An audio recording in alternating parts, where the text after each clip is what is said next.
প্রতি বছরের মতো এবছরও ভারত সেবাশ্রম সংঘ রায়গঞ্জ শাখার বাৎসরিক অনুষ্ঠান শুরু হলো শুক্রবার। 3 দিন ব্যাপী এই অনুষ্ঠানে অংশ নেবেন সংঘের সন্ন্যাসীরা।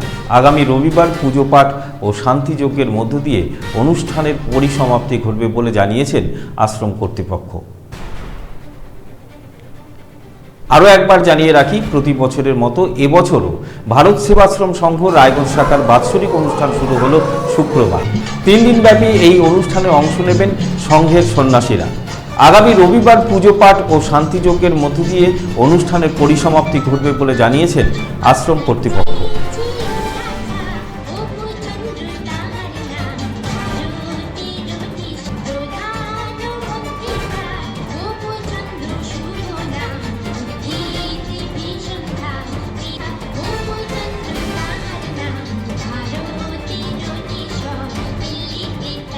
ভারত সেবাশ্রম সংঘ রায়গঞ্জ শাখার বাৎসরিক উৎসব, এই উৎসব উপলক্ষে বিভিন্ন ধরনের অনুষ্ঠান রয়েছে। আজকে দুপুর 12টা থেকে যোগাসন কম্পিটিশন প্রজ্ঞানন্দ যোগ ব্যায়ামের পরিচালনায়, এবং এখন প্রণবানন্দ বিদ্যা মন্দির বাংলা মাধ্যমের বাৎসরিক সাংস্কৃতিক অনুষ্ঠান শুরু হলো। আগামী আরও 2 দিন, মানে কাল ভোর থেকে কীর্তন শুরু হবে, শ্রীনাম কীর্তন। এরপরে বিকেলবেলায় প্রণবানন্দ জয়ন্তী সম্মেলন রয়েছে, এবং পরশুদিন সকালে অভিষেক অনুষ্ঠান রয়েছে। তার জন্য প্রসেশন করে জল আনবে নদী থেকে, এবং দুপুরে এখানে অভিষেক অনুষ্ঠান, অন্নকূটের ভোগ হবে, আরতি হবে। তারপরে দুপুরে মহাপ্রসাদ বিতরণ হবে, তাতে বহু হাজার মানুষ ভক্তরা তারা এসে প্রসাদ নিয়ে যায়। বিকেলে হিন্দু ধর্ম শিক্ষা সংস্কৃতি সম্মেলন ও তারপর বৈদিক শান্তিযজ্ঞ ও শ্রী আচার্যদেবের আরতি পুজো হয়ে সমাপ্ত হবে। এটা রায়গঞ্জ ভারত সেবাশ্রম সংঘ 1966 সালে প্রতিষ্ঠিত হয়েছে রায়গঞ্জে, তখন থেকে এই অনুষ্ঠানগুলো হয়ে আসছে। এর সঙ্গে এবছর আরও যুক্ত হয়েছে সোমবার দিন 6 এপ্রিল স্বামী প্রণবানন্দ বিদ্যা মন্দির ইংরেজি মাধ্যমের বাৎসরিক সাংস্কৃতিক অনুষ্ঠান বিকেল থেকে শুরু হবে, এবং তারপরের দিন মঙ্গলবার 7 তারিখে সকালবেলায় সরস্বতী পুজো এবং প্রণবানন্দজির পুজো করে যজ্ঞ করে নতুন যারা ভর্তি হয়েছে ছোটদের মধ্যে তাদের আনুষ্ঠানিকভাবে বিদ্যারম্ভ অনুষ্ঠান এবং প্রসাদ বিতরণ এই অনুষ্ঠানটি থাকবে। বিশেষ অতিথি স্বামীজিদের মধ্যে আছেন স্বামী প্রদীপ্তানন্দজি মহারাজ, এনে শুভেন্দু মুখার্জি স্যার রয়েছেন, আর প্রশান্ত মহলা উনি রয়েছেন, শ্রীকৃষ্ণ কল্যাণী যিনি আমাদের এখানকার বিধায়ক।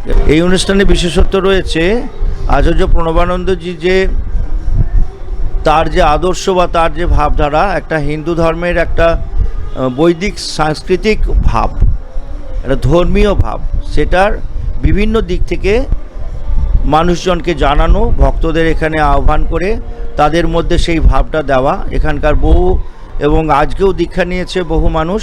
আগামীকাল এবং রবিবার প্রায় 700 থেকে 1000 ভক্ত তারা দীক্ষা নেবেন। ধর্মীয় প্রতিষ্ঠান হিসেবে তার যা যা ধর্মীয় আচার আচরণ সেগুলো থাকবে, এবং তার সঙ্গে প্রণবানন্দজির জীবনীর ওপরে আগামীকাল শনিবার আলোচনা হবে, এবং তারপরের দিন আমাদের বৈদিক সংস্কৃতি বা হিন্দু ধর্মের সংস্কৃতির ওপরে আমাদের কি করণীয় শিক্ষা সংস্কৃতি সম্মেলন এবং হিন্দুদের সচেতনতা, বিশেষ করে বর্তমান পরিস্থিতির মধ্যে তাদেরকে জানানোর জন্য, জাগরণের জন্য, এবং তাদের অরিজিনালি কি কর্তব্য আমাদের বৈদিক সংস্কৃতির মানুষ হয়ে, সেইগুলো অনুষ্ঠানের মধ্য দিয়ে সেগুলি হবে। এটাই আমাদের ভারত সেবাশ্রম সংঘের ট্র্যাডিশন। 1917 খ্রিস্টাব্দ থেকে আচার্য প্রণবানন্দজি প্রতিষ্ঠা করেছেন 16 খ্রিস্টাব্দে, এবং 17 খ্রিস্টাব্দ থেকে এই সঙ্গে এই ধরনের ভাবধারা প্রচারের ব্যবস্থাপনাগুলো তখন থেকেই হয়ে আসছে। এই অনুষ্ঠানে সমস্ত ভক্তদের আমরা জানাচ্ছি, ভক্ত অনুরাগী যারা আগ্রহী হিতৈষী তারা প্রত্যেকেই অনুষ্ঠানে আসবেন, প্রসাদ নেবেন, অনুষ্ঠান দেখবেন, উপভোগ করবেন। আমরা আন্তরিকভাবে সবাইকে সহৃদয় আহ্বান জানাচ্ছি।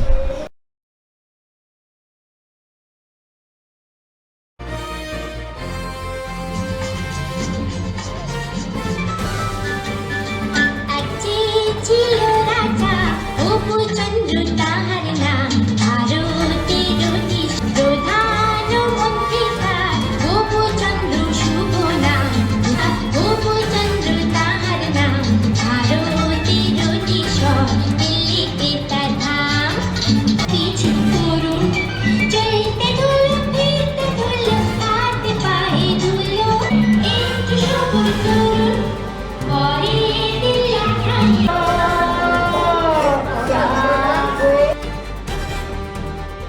উকি মারেন কেন কর্তা? কে বলে বড় মাছের স্বাস্থ্য দেখে শরীর খারাপ লাগে বুঝি?